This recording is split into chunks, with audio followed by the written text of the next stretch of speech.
I actually came from the dark side. I was one of the villains.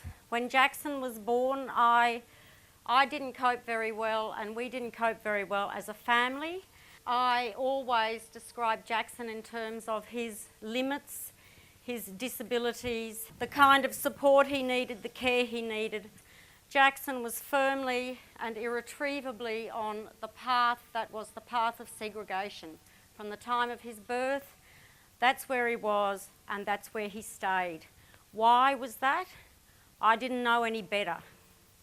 You can only choose the things that you know, and I didn't know any better. I'm not proud of that, but I'm not ashamed of it either, because I think, like all families, I did the best I could with the knowledge I had and the resources that I had. I would do it differently now. How did I get here? I kept going to conferences, and I believe that it's the stories that we tell and the stories that we hear that create not only our past, but our reality of now and our future. And I knew I had to change the stories I was telling about my son if I was ever going to change his future. And you know, that's a hard thing to do when you've been kind of indoctrinated, which, you know, I think I was. I am not telling you a story of self-sacrifice. What I am telling you is a story of imagination. If we don't have the courage to imagine something that is far outside what you might ever have normally imagined, we will never create lives for our sons and daughters that are lives worth living. And it is everyday work of the imagination. We have to do it every day, not once, not twice, but every day and forever. JACKmail is just one part of many, many things in Jackson's life. One piece of the jigsaw. At the moment, it's the sort of biggest piece, but I've got many business customers. I've got a family governance group. I've got some fabulous partnerships with two non-government organisations. One which employs my driver and covers all of his workers' compensation, superannuation, salary, you know, all of that stuff. One with another NGO who has organised for the business to receive FAXIA funding because Jackson is in open employment. So the business is eligible for the Open Employment Supported Wages Scheme. I got a quality of life grant for about $1,800 to help me set up the business. And the business cost $20,000 to set up. Now this is Jackson's website. I now promote and advertise the business through the website. I've never been a crafty person, but when it came to Jackson and his life, I knew that if I didn't apply myself, then I wouldn't get anywhere. And I could craft a role for Jackson. I could never understand how people had jobs and lives and friends. I thought, but what about their disability? His label is profound intellectual disability with autism. People always say, oh, well, you know, he's totally dependent, he'll never do anything on his own, he'll never amount to anything much, he just needs to be looked after forever. I thought, okay, well, if these are the things he can do, and those are the things he likes, what is the job that he can have? One possible job for him would be as a courier. So I planned the business around his abilities, his likes, and his needs.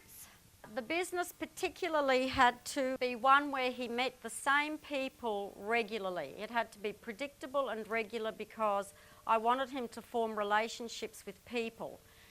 So what the business does is it collects mail from business post office boxes and takes it to the place of business. Work experience was vital. I went to the school about 2 years before Jackson finished, and I said, Jackson's going to be a courier and I would like him to do some work experience. Good idea, they said. We can't do that though, we don't have any resources. I said, oh, what should I do? Oh, I'll go to the department.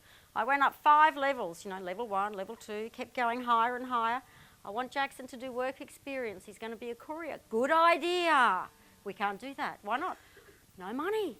Oh, what should I do? Go back to the school. Oh. And then the principal said to me, you find the money, you find the worker, and we will allow Jackson to do work experience at school. I found the money and the worker. And Jackson did work experience, and it was all around picking things up, carrying them, greeting people, and it was invaluable. I had to do a lot of promotion of the business. I was always absolutely clear that this was a real business. It wasn't a pretend business, it wasn't a token business, it wasn't a charity. It was a business that delivered a service. We've been operating since the 1st of February. We haven't missed one day of work, and we haven't missed one delivery or been late for one delivery. And people know that we are reliable and we do what we say we're going to do. We have competitive rates and we get more business. Jackson works 8:30 to 11:35 mornings a week at the moment. His driver and support worker Jamie thinks that he could probably work much longer than that. So he's got a really smart uniform. He has got a fantastic van, and people know Jackson. So many people know him now. They greet him in the street. He goes into the offices. He sits at the desk. For 10 weeks, I supported Jackson myself because I didn't know if this was going to be an absolute disaster. Once I employed Jamie as the driver support worker, my job now is to support Jamie to support Jackson. Okay, so what has JACKmail achieved so far? We've got 19 businesses that use JACKmail, either once, twice, 3, 4 or 5 times a week, same businesses every day, and a few that are irregular. He has got a legitimate presence in the ACT business community. And those businesses give us more work and refer us to other businesses, and so it is growing and growing.